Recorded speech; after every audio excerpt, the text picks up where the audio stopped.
আসসালামু আলাইকুম। আসলে একটা বিষয় নিয়ে কথা বলার জন্যই এই ভিডিওটা করা। সম্প্রতি অনেক ইস্যু আসলে হয়ে গেছে। প্রত্যেকটা খারাপ ঘটনার জন্যই আমি মর্মাহত এবং আমি বিচার প্রার্থনা করি এবং অনতিবিলম্বে আমি প্রত্যেকটা অন্যায়কারীর শাস্তি চাই। তবে এই ভিডিওতে যে বিষয়টা নিয়ে কথা বলবো সেটা হচ্ছে, আমি আজকে একটা ভিডিও দেখলাম যে একটা লোক, আমি জানি না উনি কে, উনি ভিডিও করতেছেন এবং উনি অনবরত প্রেশারাইজ করতেছেন বলেই মনে হচ্ছিল একজন লোককে। ওনার নাম হচ্ছে মিঠু মণ্ডল, পিঞ্জুরি ইউনিয়ন উচ্চ বিদ্যালয়ে কম্পিউটার ল্যাব অপারেটর উনি। তো ওনাকে বাচ্চারা প্রশ্ন দাগিয়ে দিতে বলেছিল নাকি। তো তখন উনি বলেছিল যে আমি কিভাবে দাগাই দিব, বা আমি দাগাই দিলে সেটাকে কমন করবে, সৃষ্টিকর্তাই তো জানে না কি আসবে না আসবে, আমি কিভাবে বলবো।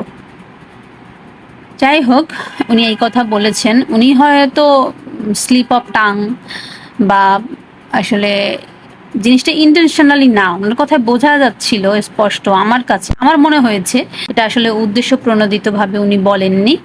উনি এটা খেয়ালের ফাঁকে এরকম বলে ফেলেছেন হয়তো মুখ ফসকে। যদিও কথাটা ভুল, এটা আল্লাহকে নিয়ে বলুক কিংবা উনি ওনার ধর্ম অনুযায়ী ভগবানকে নিয়েই বলুক না কেন, হ্যাঁ, যেমন স্রষ্টা তো একজন, তো তাকে তার শক্তির সাথে বা তার জ্ঞানের সাথে তুলনা করা এটা গর্হিত কাজ, বা এই কাজটা আসলেই অন্যায়। ঠিক আছে, কিন্তু উনি তো আমাদের ধর্মকে অবমাননা এখানে করেন নাই। এই কথাটা যদি উনি বলেও থাকেন, সেটা তো উনি ওনার সৃষ্টিকর্তার কথাও তো উনি এখানে বলেছেন, তাই না? তাহলে কি শুধু আমাদের আমাদের ধর্মের অবমাননা হয় এই কথার মাধ্যমে? তাহলে তো প্রতিটা ধর্মেরই অবমাননা হয়, কারণ প্রত্যেকটা ধর্মেই কিন্তু স্রষ্টা শুধুমাত্র একজন। হয়তো আমাদের ধর্মে আমরা শুধু একত্ববাদ, অন্যান্য ধর্মে বহুত্ববাদ। তারা একাধিক দেব দেবী বা বিভিন্ন পূজা অর্চনা করে, ঠিক আছে। এখন কথা লোকটাকে অনেক হয়তো মারধরও করা হয়েছে। ওনার শার্টের বোতাম দেখলাম খোলা, আর উনি খুব করে নিঃশ্বাস নিতে পারছেন না, খুব হাঁপিয়ে এবং খুব ক্লান্ত শ্রান্ত এরকম একটা অবস্থার মধ্য দিয়ে উনি কথা বলছেন। কথা বলতেও পারছেন না, ওনার কষ্ট হচ্ছে কথা বলতে। তো এই কিছুক্ষণ আগে একটা ভিডিও দেখলাম, ওনাকে বহিষ্কার করা হচ্ছে। আর এই যে উনি সৃষ্টিকর্তাকে অপমান করেছেন, এটা নাকি সত্যতা যাচাই করেছেন এবং সত্যতা স্বীকার করেছেন তারই বিদ্যালয়ের প্রধান শিক্ষক নিহার রঞ্জন বাড়ই আর কি, সম্ভবত নামটা আমার ভালো খেয়াল নেই।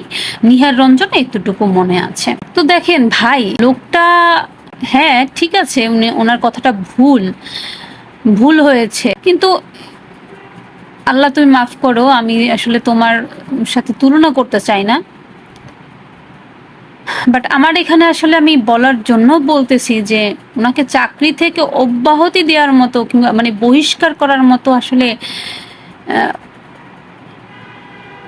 এতটা অন্যায় উনি করেননি। হ্যাঁ, আপনি ওনাকে জেরা করতে পারতেন যে এই কথা বললেন কেন, বা বলছেন আপনি ভুল স্বীকার করেন, বা আপনি বলেন অনুশোচনা সহকারে বলেন যে আপনি এরকম কথা আর কখনো বলবেন না, বা যা কিছু যাই হোক। হ্যাঁ, আর তাছাড়া আসলে লোকটার কথায় বোঝাই যাচ্ছিল উনি আসলে ইন্টেনশনালি বলেই নাই কথাটা। তো ভাই, কেন এরকম আপনারা করেন, এক একটা কাজ করেন যেটা আমাদের ধর্মের সাথে সাংঘর্ষিক হয়ে যায়, মুসলিম জাতির উপরে একটা খারাপ প্রভাব পড়ে। আপনারা কেন এগুলো করেন? এমনি বাংলাদেশে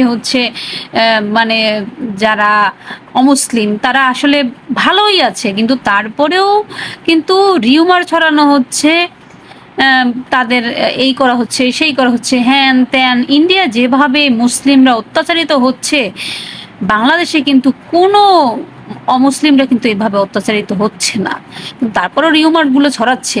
এবং এই দুই চারটা ঘটনা আপনারা ঘটান, ফালতু ঘটনা, একেবারে একেবারে অপ্রয়োজনীয় ঘটনা, যেটা কোনো প্রয়োজনই নাই, সেটা নিয়ে আপনারা লাফালাফি করে এগুলা পুরা জিনিসটাই নষ্ট করেন আপনারা, বুঝতে পারছেন? এই সম্প্রীতি নষ্ট করেন, সাম্প্রদায়িকতা সৃষ্টি করেন। মানে মনে হয় যে আপনাদের আচরণগুলো এবং কাজগুলো দেখলে মানে মানুষ বলতে বাধ্য হয়ে যায় যে সাম্প্রতিক সাম্প্রতিক ইত্যাদি ইত্যাদি। হ্যাঁ, কেন ভাই এগুলা করেন বুঝি না আমি। আর তাছাড়া দেশে এত মানে অন্যায়গুলো হচ্ছে, খুন, তারপরে গুম, হ্যাঁ, মানে মারাত্মক পরিমাণে আহত করে ফেলা, এরপরে হচ্ছে মানুষকে সুইসাইডাল করে ফেলা, এরপরে ধর্ষণ করা ছোট ছোট বাচ্চাদের কিংবা পরিণত মেয়েদের, এবং ছেলেদেরও, ছেলে বাচ্চাদের ক্ষেত্রে এরকম হচ্ছে। সেইগুলো নিয়ে আপনাদের কোনো এটার উপরে জোর দিয়ে যে আপনারা এই আইন হচ্ছে কায়েম করাই ছাড়বেন, সেই ব্যাপারে আপনাদের আমি কোনো হস্তক্ষেপ দেখি না ওইভাবে। এইসব এই ছোটোখাটো এইসব জিনিস নিয়ে আপনারা হচ্ছে মানে কাদা ছোড়াছুড়ি করে মানে জাস্ট বিরক্ত আমি, একেবারে অসহ্য আমি।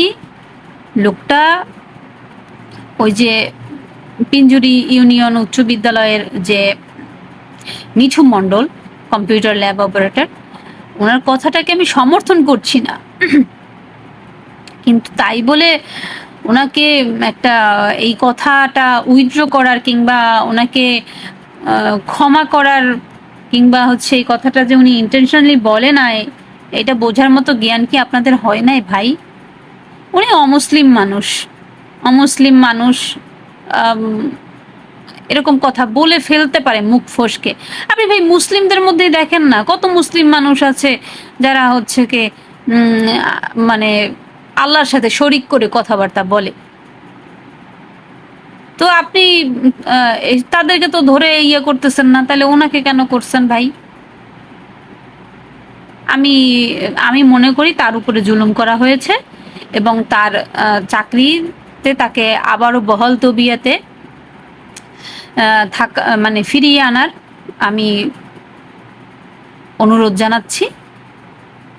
জানি না আমার এই ভিডিও আসলে পৌঁছাবে কিনা অত দূর পর্যন্ত, কারণ আমি অত বড় মানুষও নই, সেলিব্রিটি পার্সনও নই, আর আমার হচ্ছে অত বড় নেটওয়ার্কও নেই ভাই। তাও আমি হচ্ছে আমি আমি একটা মানুষ এমন যে হচ্ছে সবসময় ন্যায়ের পক্ষে কথা বলার চেষ্টা করি, ন্যায়ের পক্ষে থাকার চেষ্টা করি। সেটা আমার মুসলিম অমুসলিম কিংবা যে হোক, যে কোনো মানুষ, যে কোনো প্রাণী, আমি প্রত্যেকের সাথে আমি ন্যায় চাই। আমার যে শত্রু, হ্যাঁ, আমি ওসমান ভাইকে আমার রাজনৈতিক নেতা আমি মানি। অবশ্যই আমাদের নেতা হজরত মুহাম্মদ সাল্লাল্লাহু আলাইহি ওয়াসাল্লাম, তবে ওনাকে রেখে আর কি আমি আমার নেতা মানি ওসমান ভাইকে। তো আমাদের প্রিয় ওসমান ভাই চলে গেছেন আমাদেরকে ছেড়ে, কিন্তু উনি আমাদের মননে মস্তিষ্কে দারুণভাবে মানে একদম সেটে রয়েছেন। তো উনি উনি ওনার শত্রুর সাথেও ইনসাফ চাইতেন, চেয়েছেন মৃত্যুর আগ অবধি।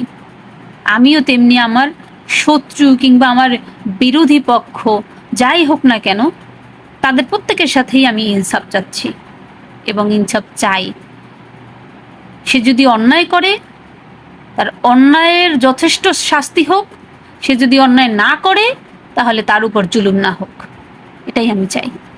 আল্লাহ হাফেজ, আসসালামু আলাইকুম।